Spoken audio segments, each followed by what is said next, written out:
everyone, and welcome to Bronyville. This is Bronyville, episode 9, recorded on June 18th, 2011. I, again, am your host, Abel Sider, doing everything on the technical electromagnetic Matron things over here. Great show we have ahead of us. Always over on my other side, several thousand miles away, I have my constant radio audio podcast companion, Chef Sandy. Hello. Howdy, howdy. How's things been over there in indescript Texas land? Ridiculously hot. Awesome. It's actually been cool here. I've been enjoying it. This summer is awesome thus far. I hope it doesn't. It is supposed to be 105 here today. That sounds oppressive. Ouch. I just like that. That's why we have air conditioning. Yeah, we don't. So I don't want it to get any hotter. Ugh. It'll just be bad and nasty. Anyway, enough about the weather talk. I have a very, very fun guest with us today. We have with us Vanilla Bean, who is from a nondescript, can't mention it, but we'll tell you what, I'll go ahead and let her kind of explain it a little bit. Hey, Vanilla. Hi. I am an editor at a major comic book company that shall not be named at this time. Hooray. So thanks for having on. We have Vanilla on, so when we got the email, it's just like, hey, I'm from this. Could we talk about ponies? And I was like, hey, sure. Hey, Chef, there's someone from a comic book company who wants to talk about ponies. This will be fun. Indeed it shall be. So, this episode is going to be, since we do have an editor that works on pretty much comic book properties, the topic for today is going to be world building. So we're going to discuss, how this weird pony craze, like, how did they create a world that makes us all just go, wait, there's a Philadelphia? What's in it? Just crazy out of our mind, having to figure out everything that's part of it. So we're going to kind of go into that. Look, I went, a few minutes into the show, and I already screamed, awesome. Yep. This is a professional show. Okay, well, let's see. So we have Vanilla on, and before I forget, we have those 4 infamous questions we have to ask. So let's go ahead and do it. Start it off. Favorite character, favorite episode. Favorite episode, I'm going to start with that one first because it's easier, is definitely Suited for Success. It's my favorite episode just because everything that Rarity goes through is, I think, a position that anyone who's done even any freelance work, let alone any creative work, has been in. Because you want to do your best work, and then the client may not know what they're talking about. And just when it got to the end of the episode, and she was so embarrassed about the stuff that they had put her in a position of creating, and then they put her on stage and held her responsible for it, ouch. I think everyone who works in creative situations has been there. I know I've been there.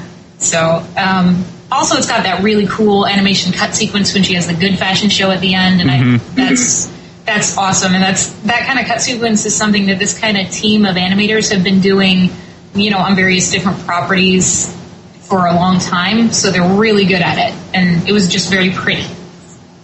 Yeah, that does. I actually ended up watching that one a little bit on SyncTube last night, just going through it with a bunch of the other guys, and it was just going back to it. It's such a fun episode, but yeah, it's very much like they were just like, okay, writer, just go ahead and write something and make it have the morals and everything. It's just like, my last job, I had somebody that made me write just the biggest trash I've ever had. So this is going to be, don't let creative people, let them do creative things and don't ride on them too much, because just let them be creative, Let your people do what they know how to do best, or let the people that you hire, do what they know how to do. Yeah, I think it's the Pixar philosophy where they're like, keep the suits and the creative sides completely separate from one another and let them do their own separate magic. Mm-hmm. Okay, so you feigned the first question. Oh, yes. Oh, I'm sorry. Okay, so I have a problem with trying to decide which one is my favorite because they're all so great.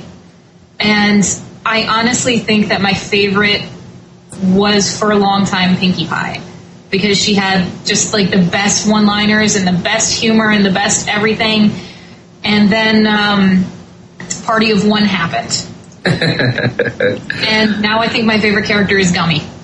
Oh, if you had to choose a side character, that's a pretty good one. Oh, he's great. All he wants to do is eat everybody. I love it. Eat everybody. Oh, hey, look, a balloon. No. He must be a very frustrated little alligator. I can't wait till his teeth comes in and he starts to get mean, and she's like the pony with the really dangerous pet, and is like, oh, he's fine. Be like Hagrid from Harry Potter with like the deathly spiders and dragons and stuff. Oh, he's just trying to be friendly. Oh, he's so cute. Don't worry about it. It's just an alligator in the tub. Oh, you've got an alligator in the tub. What? Honestly, I have a really hard time picking my favorite because, number one, they're all so well designed and they're all really well written and they're all funny. And then number two, if I was going to the situation of which one do I relate to more, I think every single one of them, if I was a little girl watching, I would relate to at one point or another. I think they're really, really appealing characters that way. Overall, can they all be my favorite? Tell you what, we're just going to go with Pinkie and just say, okay, all right, that's fine. Yeah, we'll decide with that. They are all really good. It does make me feel bad every single time. I'm like, well, these are my favorites because it's just like, but Fluttershy has her really good moments, and it just feels like you're having to. It's like taking best friends and having to like organize your best friends by top to bottom. You feel like a jerk. And I do understand the difficulty in basically making a hierarchy because they are all really good characters. And it's a matter of favoritist to most favoritist, There's not a large degree of separation between the two. I think if I was going to go with least favoritist, I'd probably say Applejack. Just because she's so normal, and so sensible. Yeah, I think she hasn't gotten her right character arc yet. It's weird because when I was a little kid, I was so into My Little Pony, and with the G1 stuff, Applejack was always my favorite because in the G1 situation, Applejack was the cool one. So. Yep. So, listen, that was a really good discussion about characters. Let's move on to this. So, why do you this will definitely get into a bit of the world building, but why is this, just briefly, why do you find this show, like, so addicting? Like, what got you into it?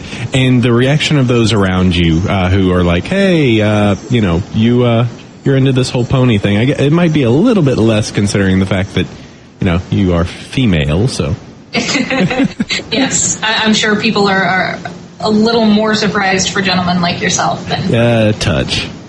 But I think I didn't even get into it until after either the first season was almost completely done or it was really close to being done, and I ended up like just flipping on my on-demand channel and seeing it there and being like, well, okay, I guess I'll give it a shot. And the first episode that I saw was Feeling Pinkie Keen. And I kind of went into it going, this could be... I kind of went into it kind of like, this could kind of be like the He-Man reboot or any of those other not-so-successful redesigns. But I just had such a great feeling of, like, positive nostalgia by, like, the end of the episode. I felt like something that really meant a lot to me as a product from my childhood had been redone so well that it had merit on its own that was separate from, the nostalgia factor on top as well. That's what got me into it, and then I kept on watching episodes, and then I started seeing like how great the animation was, and really realizing what great timing the animators had, and the humor that was inherent to the scripts, and just how completely well. I don't think this is the right word, but well concepted all of the characters were and the whole setup was, and just like how well it worked to do what it had been designed to do. So I think like I came in on a nostalgia kick and came out just out of sheer awe for the level of skill and quality that had gone into it. And it's also just a really cool show and really fun to watch. So there's that. In terms of getting other people into it, I've shared it with a couple of guys that I know. I shared it with my guy best friend. I got him to watch the Diamond Dogs episode, and then I got him to watch Green Isn't Your Color. And he is he's a bit of a hipster, so he has no problem at all saying that he thinks stuff like this is cool. And it didn't take him very long to start talking about how great the storyboarding was and all the timing and stuff like that. So he liked it a lot. And then I tried to get my boyfriend into it, and he was very resistant. He's very, he's a manly man. So he didn't, he refuses to tell people that he likes it, and he refuses to talk about it more than, I like that fashion pony. It's funny. She's funny. Because I got him, I think I had him on Green Isn't Your Color as well. Because I thought I'd be able to hook him with the forever. Oh, yeah. Oh. Yeah. So far, that's as far as I've gotten, but I'm talking it up to everybody that I can, really. So spread the friendship. Oh yeah, just spread that around. That's great. I've got a few friends over here that the first time they were hearing was just like, yeah, you and your crazy ponies, I don't understand. And recently they were like, so could you like make me a character? Just I don't know. I'm like, yep, I see where this is going. This is big, and I want to be a part of it now. Yeah, well, I've had that happen too, where it's like the people that don't want anything to do with it, and even are like down on their other halves because of it. They're like, when I made them an OC pony off the generator just for fun, because their partner had said something about it, using that name, he's like, but he looks mean. I want him to look nice. Yeah. So I remade him looking nice. That's always the fun bit. Good times. All right, so thank you, Vanilla, for being on. We're going to have you for the whole show, and we're going to talk about all that world-building stuff in just a few, but we got some email to run through. Indeed. Actually, she has a very... the second email's a little long, but I understand that she's got some very interesting points for that. And I've already run over a lot of words, so tell you what, I'm going to let Chef handle the first email. You are too kind. You're welcome. All right, so first email this week doesn't have a header or anything. It's just, I just discovered your show the same night, downloaded all the episodes. Smiley face. It's awesome. I recently had a fanfiction posted on Equestria Daily called Unashamed. After pressing for my Brony friends, I entered it into an English contest. My English teacher read it and got into ponies, and now he has a giant pony poster hanging on his wall. I blame you, along with your Brony friends, for this awesome turn of events. I gave my English teacher a copy of your podcast, and we had a whole lesson on it. Oh my. It was epic. Can it be a whole lesson just on our podcast? Like and Chef Sandy and apple cider, and they talk on a show?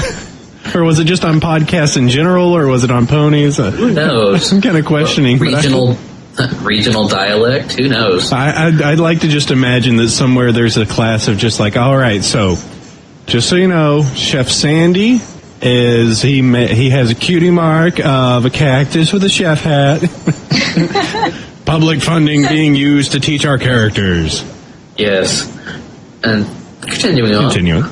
Also, I don't know what's wrong with you all. You always ask who's every pony's favorite pony, and Dr. Hoof has yet to come up. Obviously, you don't realize how many times he's saved your butts. He has a TARDIS, and therefore any answer other than him is invalid. End of story. Okay, I'm rambling now. Anyways, great show, and keep it up. Sincerely, Admiral QB. P.S. I am married to Derpy Who's. Stay away from her. She's mine. Okie dokie. Have your derpy waifu. No, I'll take her. You must treat her right, otherwise I may come in. I don't know. I do like Dr. Hoof. The only thing with it is that I've pondered like writing a story that involves him so much, but he is just so powerful as a character as is. It's kind of like if you had side characters and included him, it would just make everyone else just dwarf right next to him. And I think I'll have to discuss with Pinkie sometime. He's a big Doctor Who fan. And he's actually read some of the Doctor Who's fanfic. I'll have to ask and see what he thought.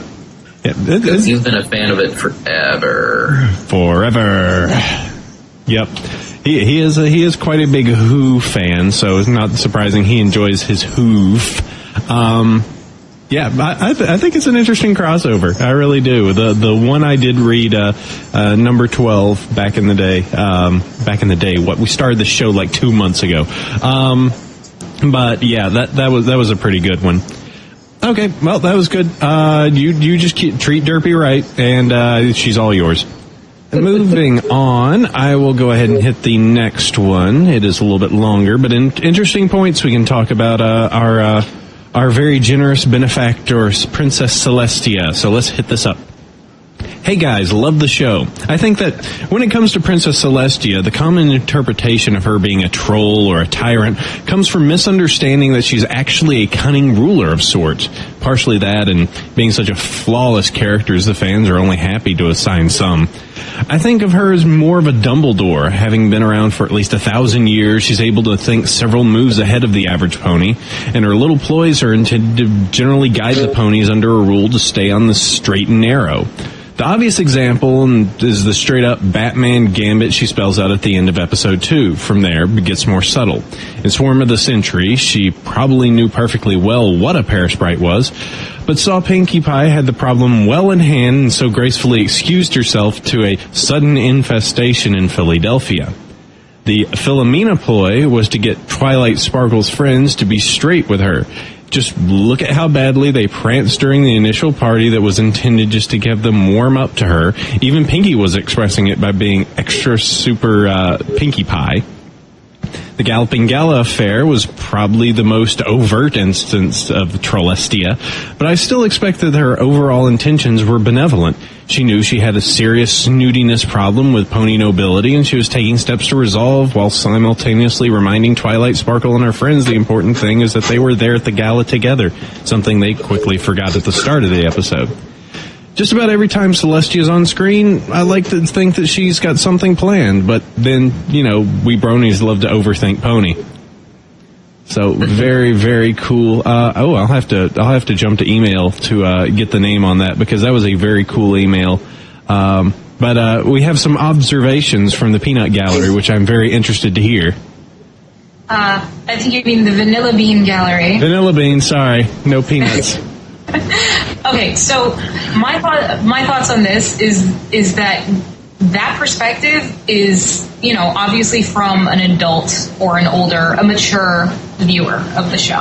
And the thing that you have to keep in mind about the show is that while it was designed to be accessible to adults and the families of and everything else like that, although it's weird to think of it as not being designed specifically for people our age, it was designed for kids. It was designed for little girls.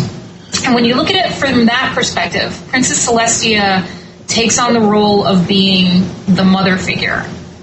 She's the one who tells you to get off the computer and go out and play in the sun, or stop only reading the books and, go make some friends. And I feel like her relationship with Twilight is really based a lot on that. And in, realistic mother-child situations, the mother doesn't always do everything perfectly and doesn't always do everything right. I just feel like it's a little bit overthinking it. I think it's entertaining. It's an entertaining side of her that we see, but it's not the main purpose of the character.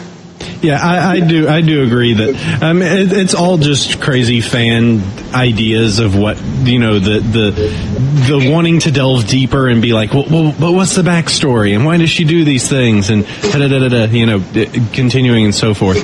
But and that's how you know that it's good, is that we're thinking about it like that. Yeah, I always just was like, hey, she's taking it kind of at the base level. She's a powerful leader that does all these things, happens to have some fun every once in a while. Obviously knows that some things are going to happen, because you have episode 1 where it's like, hey, your crazy sister is coming back in 1,000 years, and she's just like, oh, just go make some friends. Yeah, that was very Dumbledore of her. Yeah.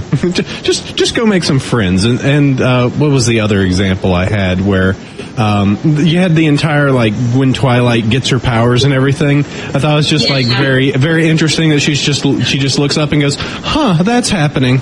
Hey, there's a giant dragon growing out of my roof. Huh, isn't that interesting? Huh, how did it happen that I'm here? I guess I should go deal with it. Yeah. There's a disturbance in the Force. Yeah. So I think that, and just so I do state it, thank you very much, Gildan, for that. But yeah, I think it is a little bit overthinking it, but it's fun to overthink it. Absolutely. I didn't mean to sound like down on that. I don't mean to sound like down on that side, on like the adult fandom when I say stuff like that. I'll stop talking. No. You're good. We understand what you mean. It's fun to attribute and overthink these things. I mean, yeah, there's enough crazy fanfic and ideas just running through everybody's skull that's totally fine. Everybody's that just, as we're going to say, this world is so crazy that it just drives people crazy trying to figure out how it works. Yeah. Right. So, and it is a completely fair thing to say that what we see as adult fans of the show is not what a kid's going to see. So it's good to be reminded of that. And you could even, go ahead. Show is that that little kids can see stuff in it and adults can see stuff in it.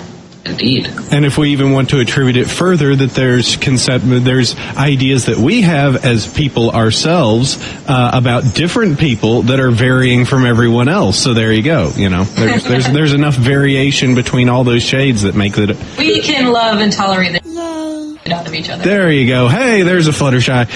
Okay. Thank you very much. Those are always fun to put in. Okay, so let's move on. Let's do some news. I might have bumpers at some point. I had M send out, go and pull some bumpers. So if you heard one, hooray! Okay, so let's do this. News. Season 2 begins. Official animation. It's being done. It's not just a fever dream I had. Yay! So yep. That's all. That was off Golden Russet's Twitter, and he basically said that in a few weeks there will be rough cuts of the first part of season 2. So that's pretty cool. I hope he previews sneak peek stuff. I really do. Pics or it didn't happen. So yeah, that's pretty straightforward on that. Animation started, so it's pretty much going to happen. I don't think there's much that's going to. Hasbro just goes, no, let's just shutter this pony thing. We had it for a while, but you know what? I just don't think it's going to work. Yeah, there's not enough good fan response. Yeah. We'll move to the next one. Something a little fun. Pony-chan Brony changes his legal name to Rainbow Dash. Yes, Rainbow Alexi Dash. So, seems that brave man. The bravest of men. So wait. Do you think that because he's in Finland, because I don't know how much English is spoken in Finland, whether it's like a secondary or like even in the top 5 over there. So what if they just assume nobody over there speaks English at all, and nobody has any idea what that means? Nobody in all of Finland knows what English is. No one else in Finland watches ponies apart from that guy. Well, apparently since it's free to do it, why not? They could always just change it back. Oh, it's free over there? That's kind of awesome. Yeah, free, and that they can just switch at any time. Is this just a hobby over there in Finland, just to be like, oh, what's my fad of the week? Oh, I'm Jeffrey Bowling Yu-Gi-Oh! There you go. Just add your hobbies to your name. But yeah, that's some dedication. I'm awaiting for a Twilight Sparkle to show up at some point. Oh man, I'm sorry. Didn't I tell you? Oh, I think I would personally send a gift pack to a guy who had the male genitalia to change his name to Twilight Bob Sparkle. All right, you just heard it. Prize for the next person that changed themselves to Twilight Bob Sparkle. I can only hope that someone in Finland hears this and does it. Yeah. Here in the States, changing your name costs money, so not flippant, but silly stuff like that does cost money, and it has to be approved by a judge. And then it has to be printed in a newspaper, and then on all your resumes for the rest of your life, you have to mention it, and it just seems all just discombobulated weird. And so onward to the next bit, I suppose. Yep, move on. So we had the Wired article that came out. And it was good. But, well, yeah, it was a pretty good article. So it seems like it stirred up the media hive, though. So with every good seems to always come the not as good. Like angry bees. angry bees, just like the Wicker Man, not the bees. You know what I don't like about that Wired article? Like, it's not the article itself. The article is great, but like the other media sites that are linking back to it are jumping on the quote that one guy had about how, as an autistic person, it's helping him understand reactions and social stuff like that. The fact that they're zeroing in on that seems to be, to me, like they're trying to create something out of it that it isn't. I think it's awesome that somebody in that position can use something like this as a learning tool. That's one of the reasons I got into this kind of entertainment, was because of things like Sesame Street, like media programs that could, really teach you things that you weren't experiencing or weren't learning from anywhere else. But I feel like the way that they're targeting that is like they're trying to make the implication that the adults who are interested in this it's because they're socially not functioning in some way. Yeah, or they'll run with the header image off the Wired article and be like, look at this guy, he looks pathetic and weird. He's like middle-aged and has ponies, therefore it is all wrong. Not to say that you're actually pathetic and weird, you're still cool to us, bro. No, of course not. It's just the media generally being rather unfair. Yeah, so what we have this week is, so kind of two different things, one video, 3 audio. The first one, Fox News' Red Eye, which, as you have to say, this is Fox News. I attribute them, I'll munge an old joke I heard. Fox News is to news what KFC is to chicken, okay? It's about as much news as this show. Well, okay, we are more news than Fox News. I'll just say that. But, so they had a Red Eye program. They brought up ponies. They brought up that there was a community. They said, well, what would you feel like if your son or, husband was part of this? And that very, are they like terrorists, like the Taliban? No. That's like saying, what would happen if you found that your husband had been having an affair? Or, if you found your husband had been drinking and hiding the bottles under the couch? Making it sound like a mortal sin. Yeah, but, it's their job to make, crazy sounding headlines. It's their job to sell that kind of stuff, but it isn't fair representation. No, that's never fair representation. It's just straight off of them. Yeah, it's, and I also am partially aware of the Red Eye program, just from some other stuff, and opposed to the stuff on Fox News on, normal time of the day, which are maybe a little bit more newsworthy. They are far more just like, hey, we heard this. What do you think? Whatever. This airs really late, so nobody pays attention. So, yeah, that's pretty much the basis. Whatever. If the number one thing you bronies need to figure out is that some people are going to say bad things, and you just kind of have to go, all right, that's okay. Next, I don't care. Love and tolerate. Yes.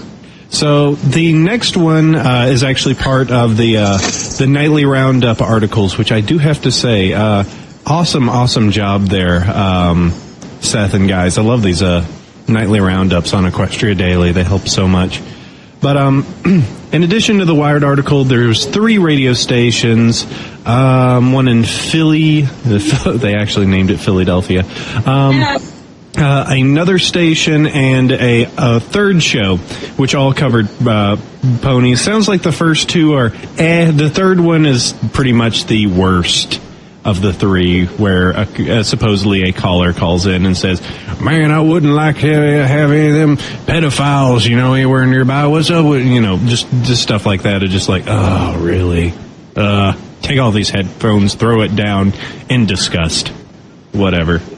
Someone can't like something without being like, man, them Philly foolers. Ugh.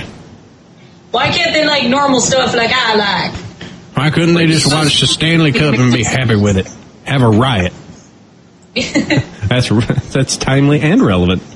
All right, every pony, let's talk about sports. I would, but they killed my team, so no more sports. Hey, at least the Mavs won.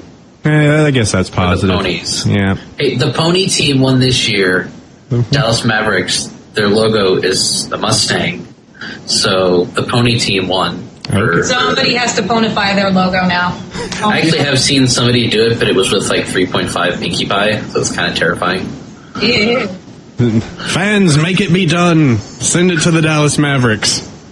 I request alternate logo next season. Since the color is green, you can use Lyra. Dallas Mavericks, I will start watching basketball if that is a third logo. Do it. You will officially be my basketball team. I don't care. That would be so... market to this group of guys that would follow anything that has a pony. Sure, you might have a championship, but you know, I'm simply a crazy internet radio host. Do it. All right, that's enough of that. So, if you want to hear some people rag on ponies or whatever, there's also some other fun things like a German Rainbow Dash cosplay and everything attached to that one. I do need to add. Oh, please add. Apparently, ponies were mentioned as one of the questions on Wait, Don't Tell Me on NPR. Oh, what did they say? I'm on that podcast too. I want to re-listen to that. See if I can find it. Ooh. It was during one of the questions, the three things, where they ask what's, one of the things, which one of these is true, and one of the questions was, which of these things has gotten an unexpected audience? And it was like pacifiers, My Little Pony, and then like something like Easy Big Ovens or something like that. And of course the answer was ponies. Did the person get it right, or were they like, Easy Big Ovens? I believe they got it right, but then they might have said something unflattering. I don't know. I was told secondhand. Please send links, please. Pixar, it didn't happen. That doesn't apply. It's an audio file. Huh? But hey, we're trivia for NPR now. Huzzah. Hooray! All right, well that's cool. That's like the subtitle of this episode. Pixar, it didn't happen. Friendship is Pixar, it didn't happen. I'll have to play with it. Doesn't roll off the tongue too well. Okay, well let's see. We do have one more bit of news. This one was actually pretty fun and something you can play with. Someone was mentioning, you could use this for prank calls, and I'm like, well, let's not use it for prank calls, but I still think it's really fun. So, if you know of, there is a YouTube out there, and I'm going to have to click the link because for some reason I'm blanking on the name, but Kiro Spawn has a awesome YouTube channel where he just gets small 5 to up to like 17 second clips of just parts of different episodes. Oh, and he updated it. And he's now made that into a soundboard. So you have all the main 6. Looks like now you have Derpy and you have the main 6. You've got a whole bunch of other somebody ones. Make a My Little Pony soundboard app for the iPhone. Somebody do it. So yeah, we've got a ton of little buttons here, and this will be fun. It's so fun. This will make making the little outro stuff so much easy and so fun. I have to not hit any of these buttons right now because it would record through. Yeah, they've expanded this because now there's Spike and Trixie, couple Zakora, and yup. This is designed really well too. Yeah, tell you what, you guys be quiet real quick. I'm going to hit one and it's going to play, and so everyone can actually hear. I'm going to do the one of the Twilight ones. So hush, hush on the other sides. All right, that's awesome. This is fun. I'm sad you guys can't do it, but there's tons of these little buttons, and I have to make myself not go crazy and hit them all. All right, I got to close this. This is causing too much of the reaction response of me to hit every button. Shiny, colorful buttons in front of me is a bad idea. But yeah, check it out on the show notes. It's a soundboard. It's fun to play with. And it even has. It seems we have some naysayers. That was great. I love that line. So painfully punny. All right, man. So, if you want to check out any of these links, or any of the ones we say on the show, go over to Bronyville.com, not confusing at all, and check out the show notes and, go ahead and check that. And we've got all that linked, all the emails, and you can follow along with us. Moving on, books, fanfic suggestions. We've got 2 here. Vanilla's going to defer with some other ideas, but that's fine. I'm going to start off on this one. What I would like to recommend is It's Dangerous Business Going Out Your Door. I spent a little bit of time, tried to find one that I thought was worthy. Started reading this one last night, and it is amazing. God, this is so good. Oh, I only have gotten through 2 chapters, and it's just so well laid. And I literally, I see chapter 3 sitting there, and I kind of want to just be like, all right, guys, hold on one sec. I want to run through and read this one real quick. But it's a fun little adventure story. Something goes wrong. Twilight is ill, and it's up to AJ, Dash, and Rarity to venture off and take care of her. And it is a pretty crazy fun story so far. So if you got the time, it is up to 12 chapters, so it is getting into a lengthy read, but I highly recommend it. This one was very fun. Author, just so I have that down, very cool, Jetfire. So if you're looking for a normal adventure, crazy kind of epic story, I'd totally recommend it. It's so fun. All right. Well, this week I've got a couple of options. I've really not had a lot of free time this past week, so my fanfic suggestions are somewhat short. Paradise finally updated to Chapter 9, and I am super happy that he's continuing the story that's done by Slywit, because it was one of the first pony fics that I read, and I consider myself pretty lucky that it was, because it's a good adventure story featuring, young Luna Celestia, and it's just a very well laid out story. The characters are well done, the world's pretty well defined, and since it's sort of Knights of the Old Republic style thousands of years ago, they're a little bit more free with the mechanics of the world.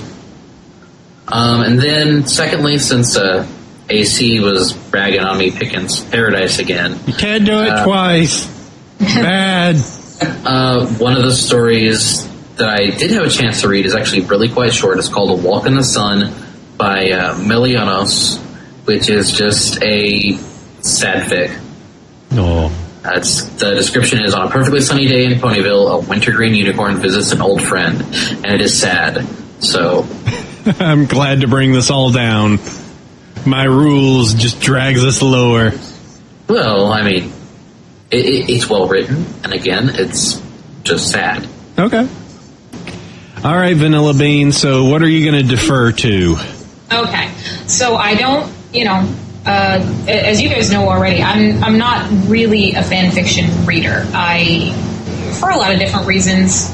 I guess the number one being that I'd rather focus on what the show itself has, but the other one being that there just doesn't seem to be a lot of episode fics out there. Like, if anyone wants to make a list of episode fics that would be recommended, I'd be totally all over that.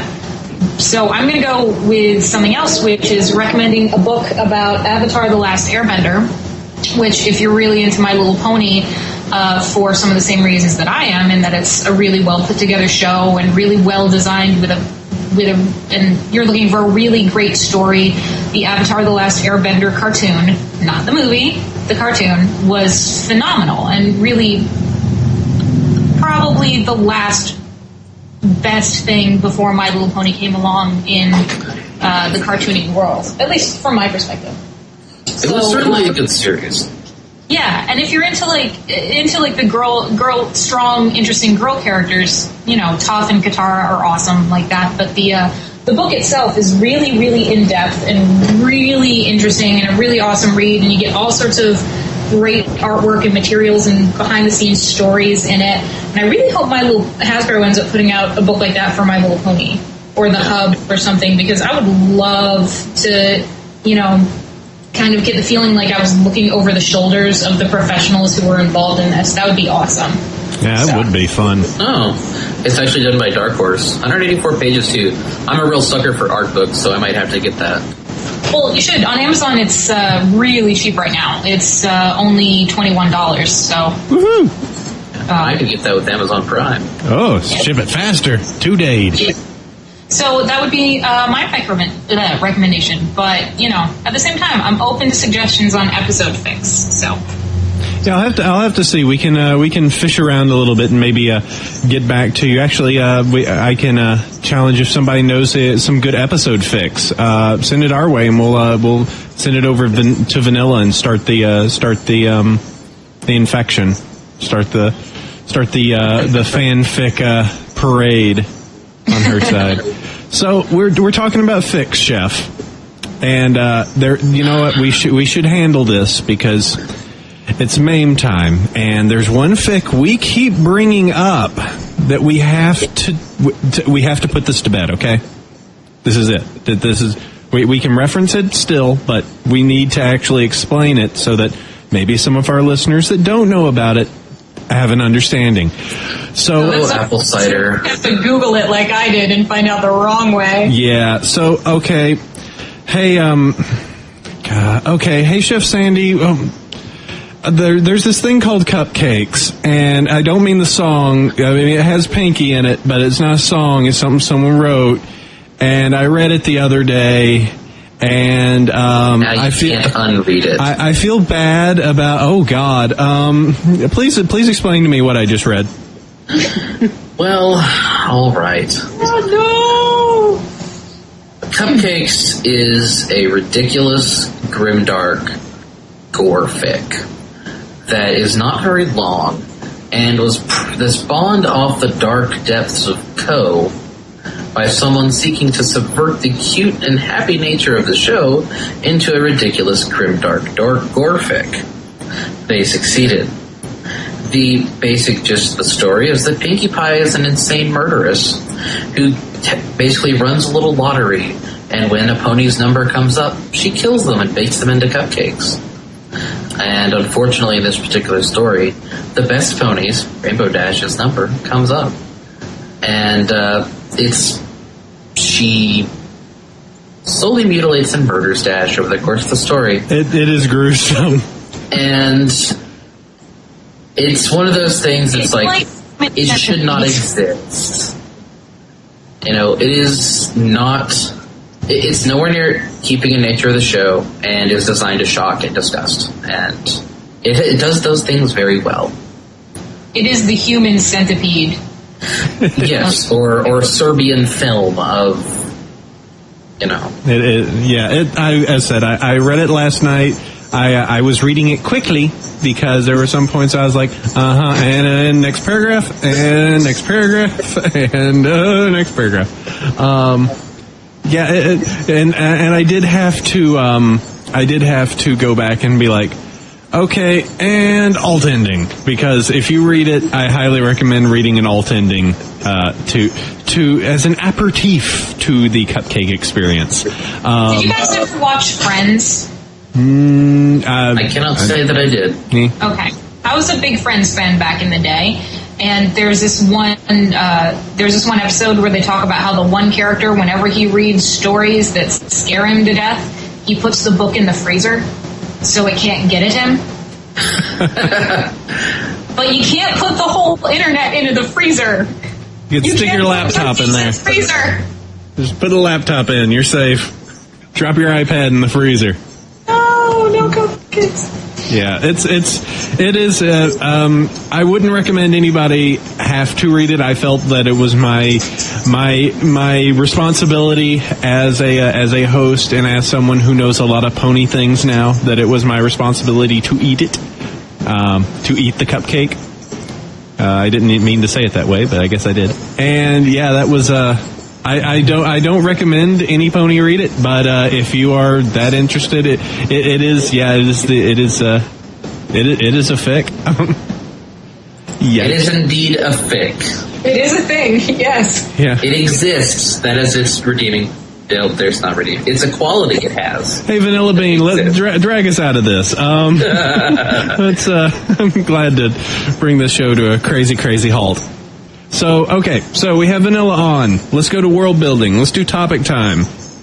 Finally have talked about it over 45 minutes into the show, so we can finally do this, and this will be fun. So, as mentioned, Vanilla does work for a large comic book company, and is familiar with the processes that go into play to create very dynamic, rich worlds. So it will. I'm very interested in some of her ideas of how.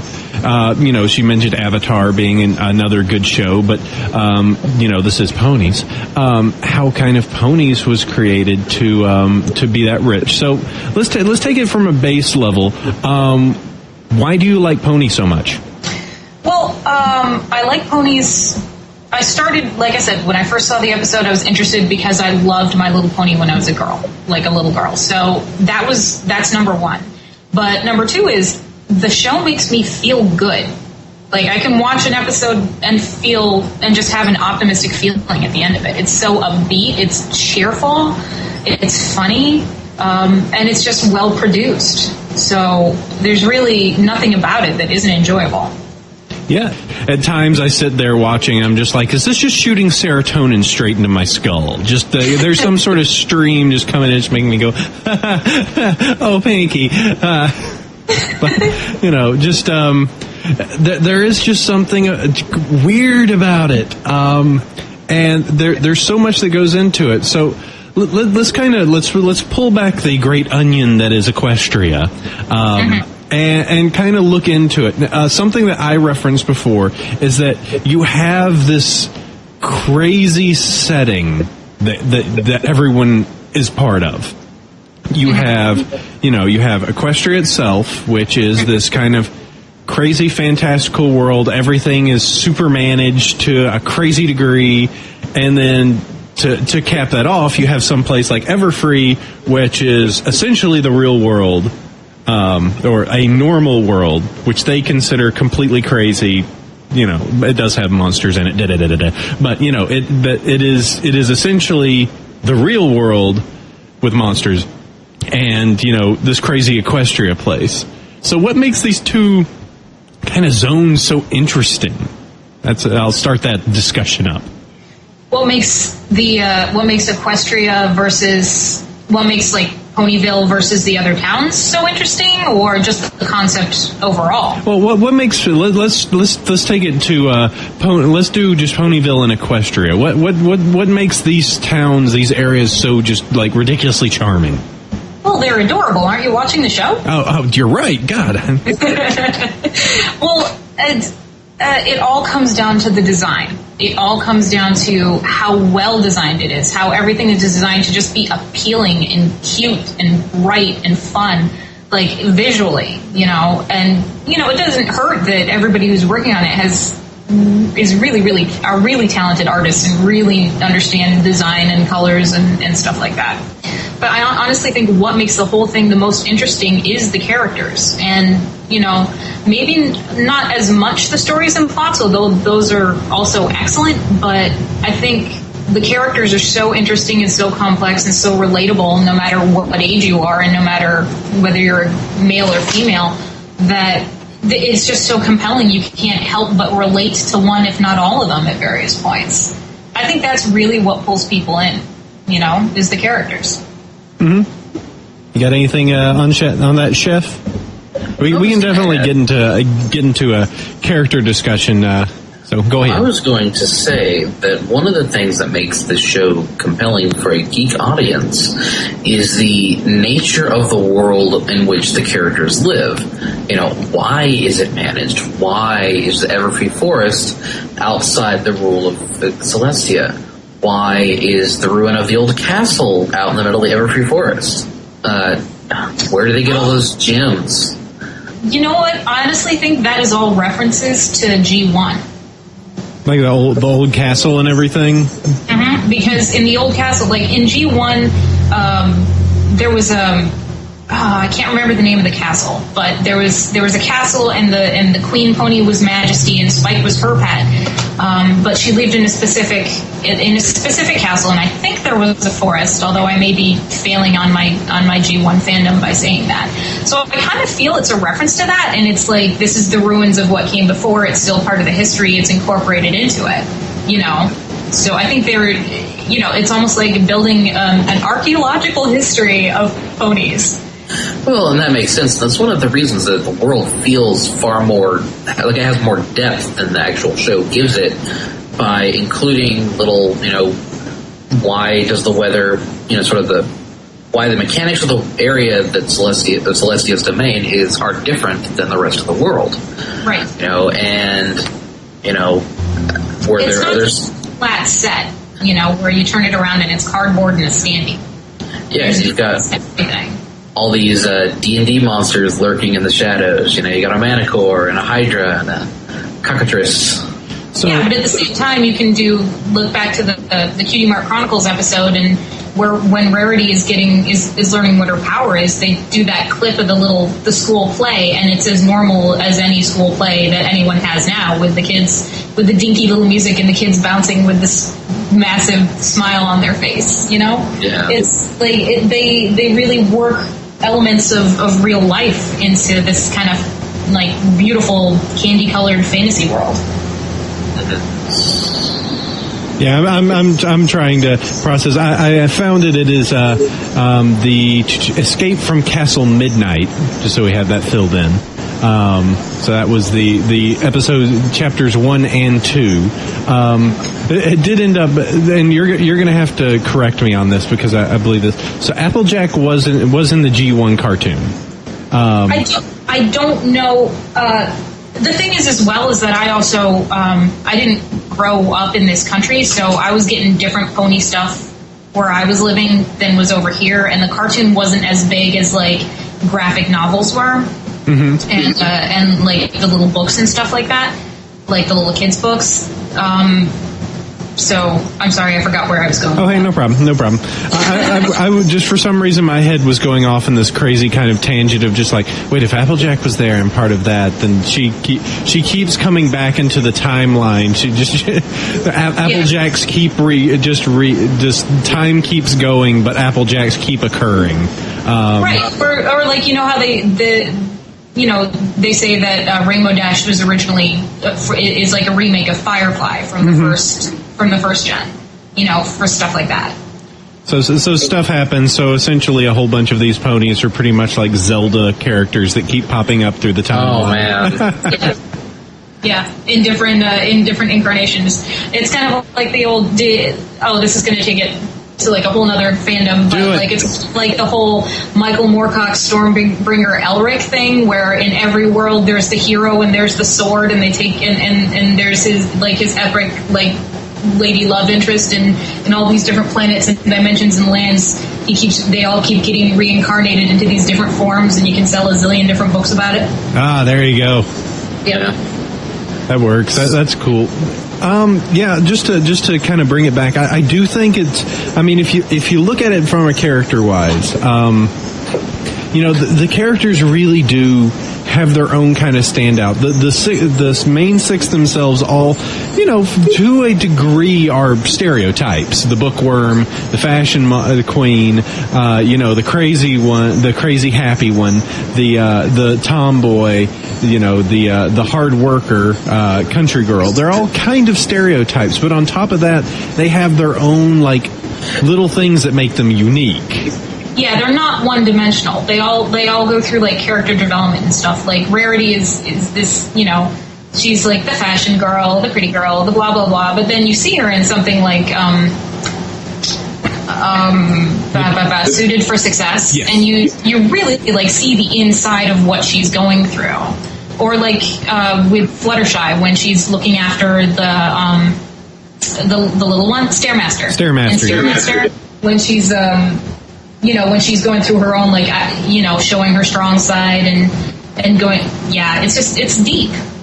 Yeah, they're not just characters. They're just like, if Rarity had stayed the same character at the beginning, she would have been like, oh yeah, and then there's Rarity, because a fashion model character, whatever, don't really mind about it. But it really was, that and the Dog and Pony show, which really showed like, okay, wow, she is very generous. She helps out. She's an artist to a degree. She really does want to help and make her friends feel good. And on the other hand, even though she is, very feminine, she can still, if she's in a pinch, she can do some stuff. She is not completely helpless, as, everybody else, throughout the entire episode just thought that she'd be, a crying pile of nothing by the end of it.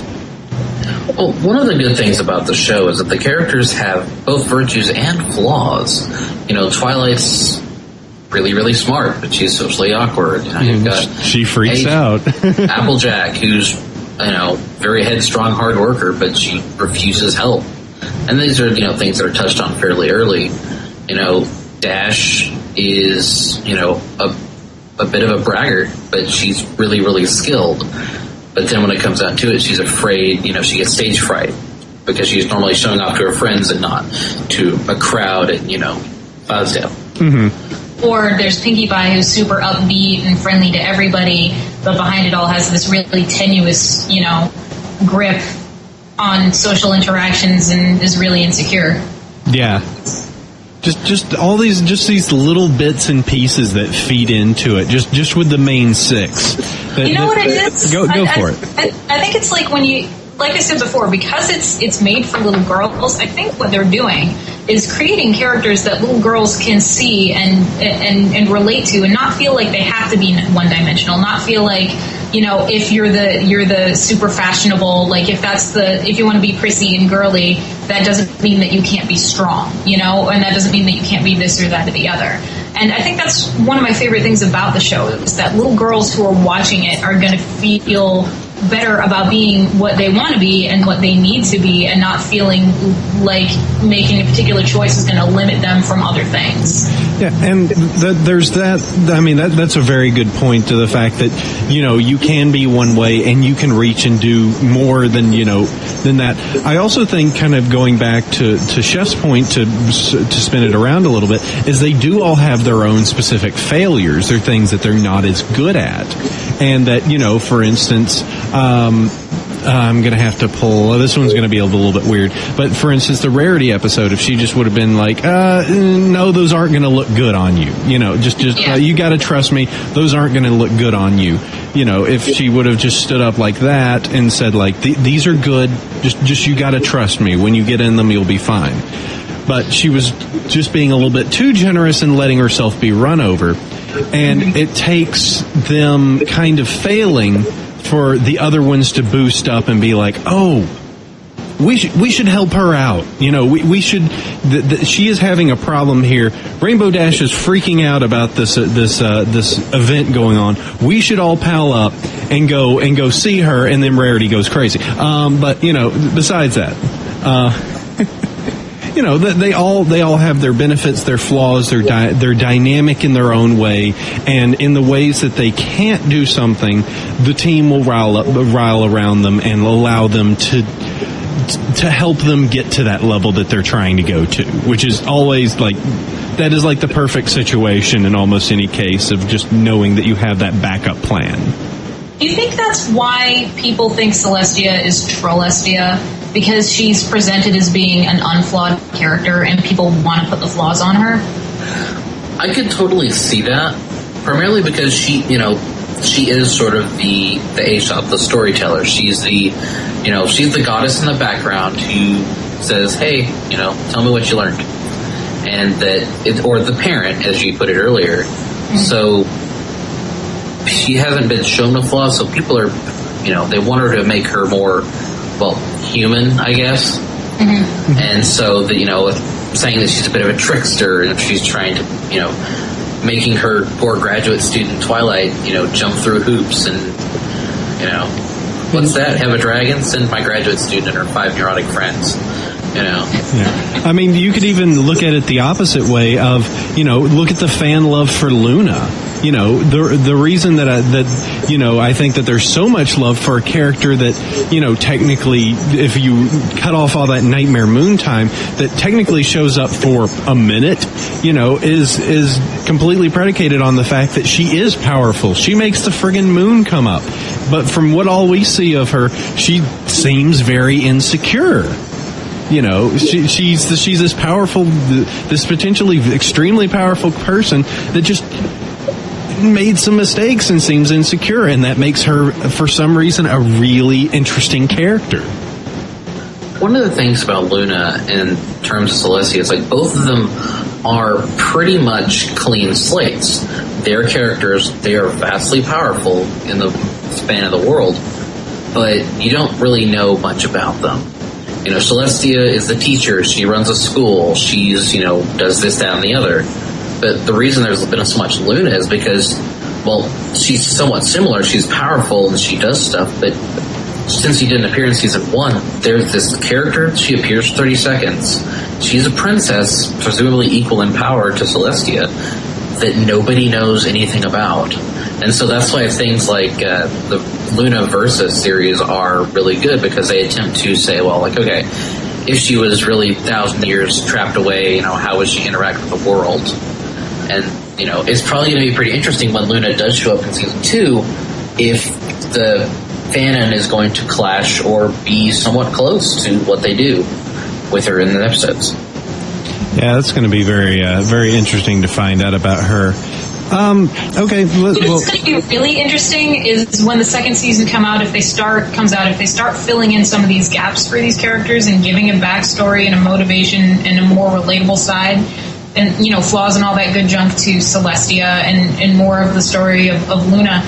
And if it's not, and this is, again, one of the reasons why I don't do fan fiction. What if there's this whole fan fiction, like, backstory for these characters out there, and what they end up doing is so different from that people get really upset, because it's different from what they thought was going to happen. Dream sequence. we'll just have the next 4 months just be like, right, and somebody just writes a dream sequence fic. Yes, you wake up and the whole story was being envisioned in a snow globe by a socially handicapped child. There you go. There's a Saint Elsewhere reference. Yeah. But yeah, I think that's kind of interesting, and you know that we've got, just to kind of pile on to that, you've got those characters, you've got the additional characters that, you know, your Derpies and your DJ Pone 3s and everything, that, you know, those two specifically have actually been canonized. Right. Meanwhile, you've got all the other ones that, you know, there's a brown pony there with a hourglass on his flank. Hey, he should be Dr. Hooves, and, you know, just the hey, that's that and that's that. You know, you could go to some place like there's linked on our page the Friendship is Magic Wiki, and you can just go in there, and they've categorized like every side pony. You could just like, here's them, this is what they think their name is, this is when they show up. I was disappointed because there's already an apple cider, and I'm like, wait, 3 apple cores make you apple cider? That don't count. Yeah. This bro right here. But I mean, yeah, it's very interesting just to see. So let's take it in this way. So we've got the main 6 and their little plot things, but what makes it? What about the world and what about the characters makes it so that you see 2 characters sitting on a bench in the background, and you go, okay, that one's got a harp on it. All right, we're going to call her Lyra. The one next to it's based off another one. We're going to call it Bon Bon. Okay, that's Lyra and Bon Bon, and they're friends because they're obviously spending time with each other. And, you know, it keeps going. You want to add you have all these background ponies, and everyone wants to know their stories. I think they do it on purpose. I think they set it up for that kind of thing. You know, they've already shown that they've already given straight up fan service to Derpy and to, like, some other issues that have been going on. You know, they're very aware of the fandom. They're very in touch with it. They're very in touch with what people want to see. And I think they're giving them what they want.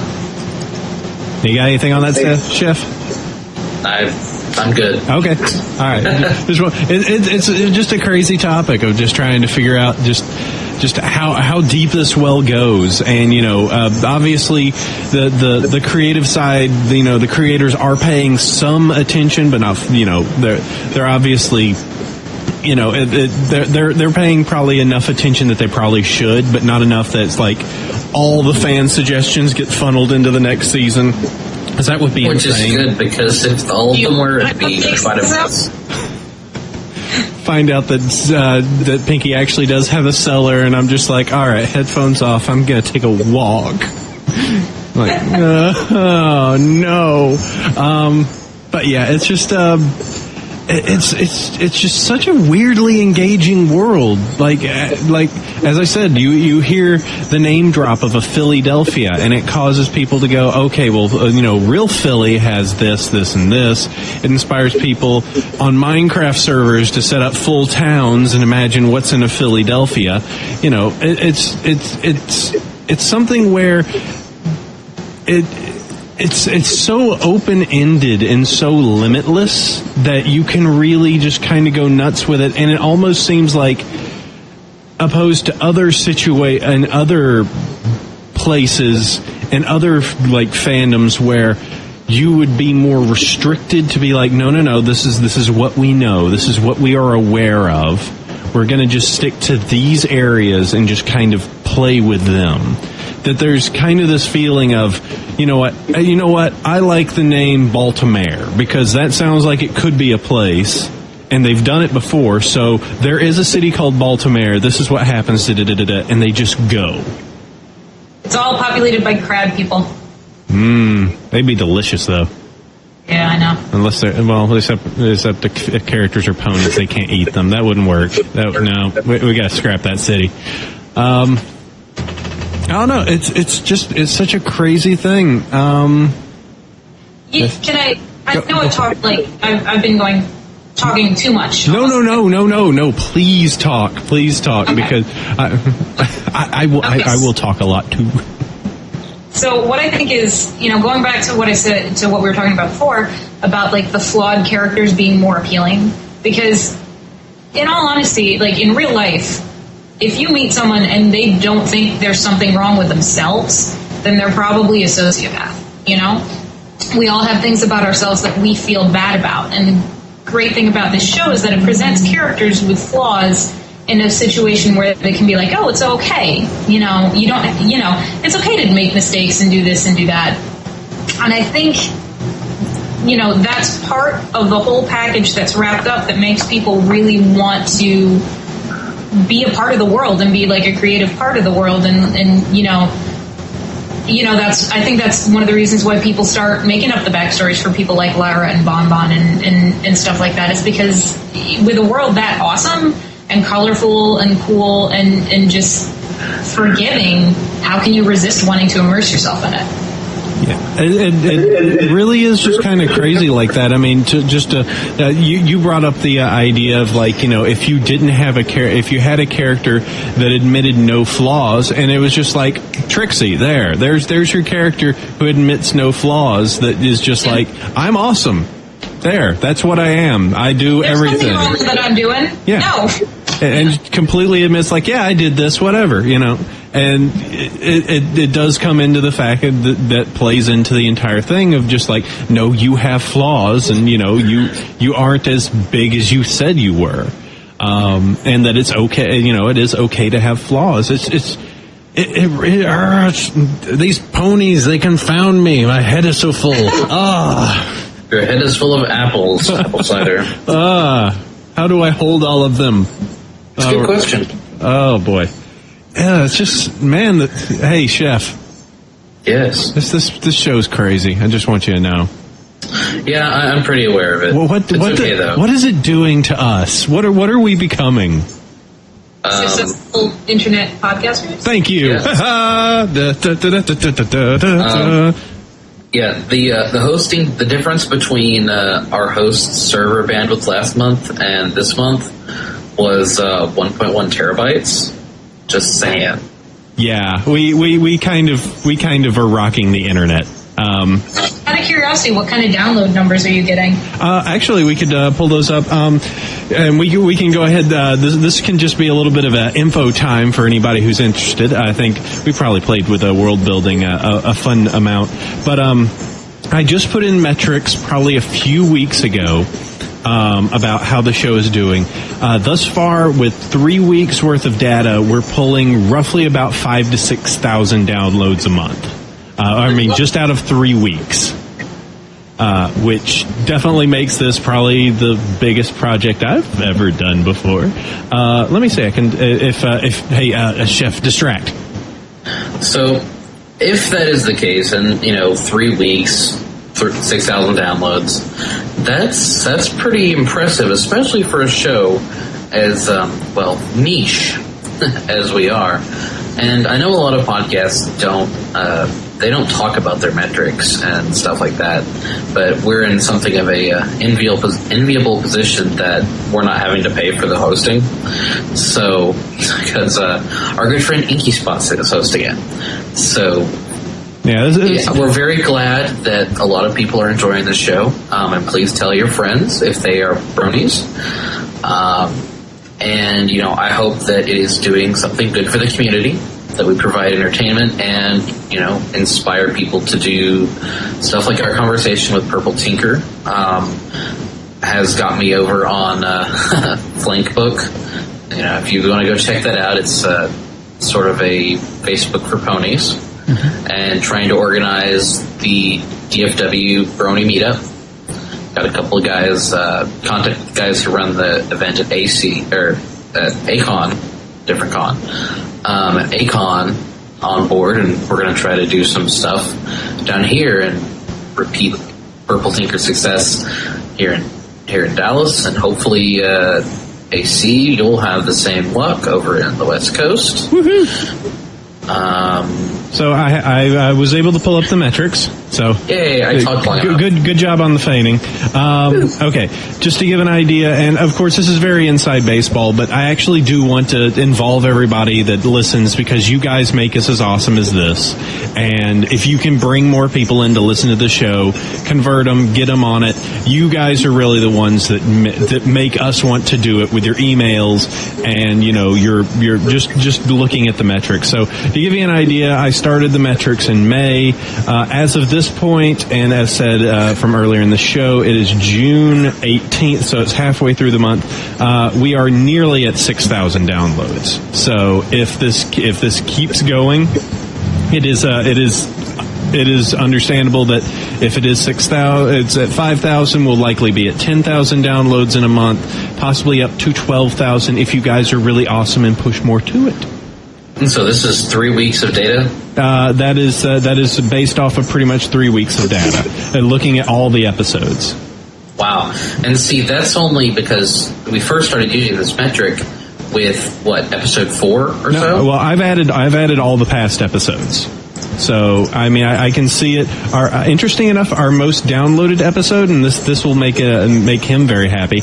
Midnight Shadow. Good going, brother. You got most downloaded episode we have thus far. Yeah. Good episode. Yeah. I'll have to. They're all good. I'll have to get Inky to pull the logs, and we can go over the data more. Yeah. Oh, and by the way, this gives me a moment to thank all of our listeners from other countries, United States represented. But let me give a call out to the top number or so I have here. So thanks to everyone in the United States, Canada, United Kingdom, Australia, Germany, Denmark, Sweden, Norway, Finland, Netherlands, UAE, Mexico, Belgium, Hungary, Philippines, Malaysia, Latvia, Brazil, Singapore, Lithuania, Poland, Ireland, Switzerland, Chile, and the Czech Republic. If you are not on this list, get more friends to listen to the show. Wow. Well, then can I also interject and say thank you guys for making such an awesome podcast that everybody likes so much. Thank you. It's fun to do. Oh man, it's just like, I got to do more ponies. There's so much work to do it, but then we do it and then we get the feedback and it just jazzes me more. I'm doing a dance, just so you know. Yep. So there My you girlfriend just used the yup. Thank you. Thank you. That works perfectly. Okay, let's finish this up. We got cool things to talk about. So I'm going to do my one cool thing. It's a cool thing you should know about because, hey, Chef Sandy, you remember that last episode we had where we were talking about making groups for our local area?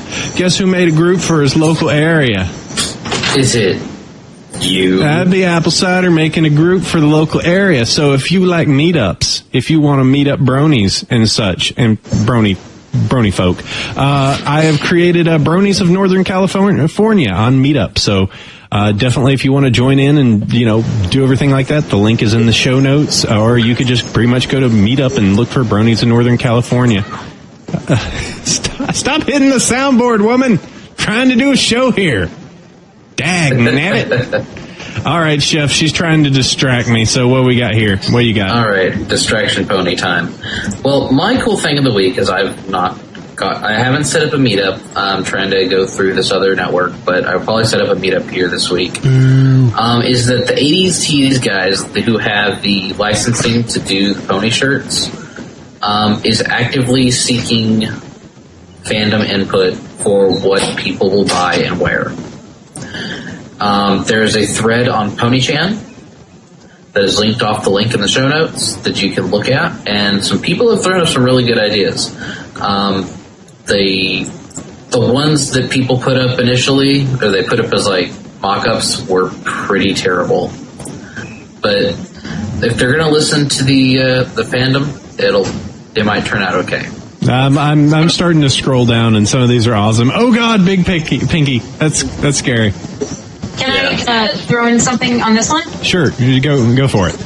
Okay, so based on what I'm seeing in the link in the Equestria Daily post, and I was looking at this before, but it looks like a lot of the design proposals are, I see some merchandising design stuff at my job, and everything these days seems to be along the same theme.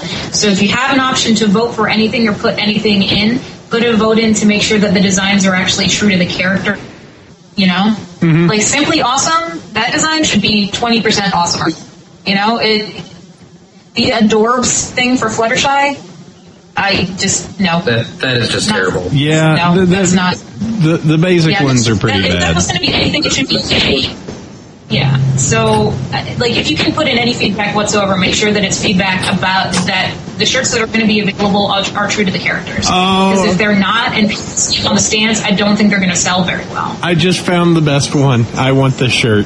It's a Run CMC shirt. And it's got the Cutie Mark Crusaders in the middle. It's awesome. Yes. All my money. Take it. Here. I would encourage, give the guys feedback. They're, looking at the threads, and so if you have an idea that's good and is marketable, give it a shot. Yeah, I would like one of those, if I can make a suggestion here on my own show, I would like to have one of those, what are they? They're the crazy, splotchy stuff, artistic, on one side of the body shirts. That's I like ones that are not blatant. I like ones where it's you could walk out in public and be like, that's a nice looking shirt, and just be like, thanks, and somebody meets you, you're somewhere later, and somebody just catches you and just wait, we need to talk. We have a lot that we should talk about, Fluttershy and other things. I like subtle shirts. Well, I really, in the thread, somebody throws up the Equestria elections, there's a Reed shirt. That would be good, though they'd have to get that from the artist and run with it. But there's the Pinkie Noir, which is just sort of the silhouette on a black shirt. Mm-hmm. That just looks good. Yeah. So, might be cool. Check that out. Give Hopefully me pony. Still going by Wednesday when this is released. Give me pony shirt. Required. Okay, that's cool. I do need more pony shirt. I love the one that I have, though I'm still kind of displeased with it a little bit. But all shirts cannot be awesome shirt. Hey, Vanilla, what you got? Like I said before, I don't really do the fan art thing, but fanfic thing. But what I love is fan art. Because I work with a lot of art, I work with a lot of illustrative stuff, so I love seeing what's out there, and I put a link into my favorite fan art of all time. Perhaps not the most skilled art, the highest quality art, but definitely the funniest and the coolest. So I put a link into that. If for some reason you can't read the show notes, go to the DeviantArt account of Maximilian Veers, Maximillianveers. Yes, and you'll find some stuff. The image is a little derpy, just so you know. Just a little bit derpy. Still cute. Yep.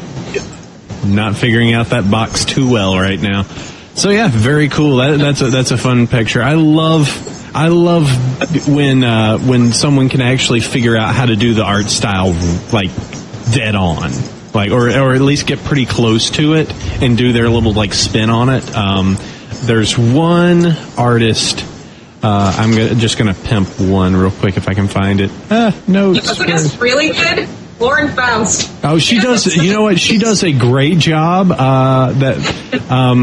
I can pimp, there's a few artists like Riz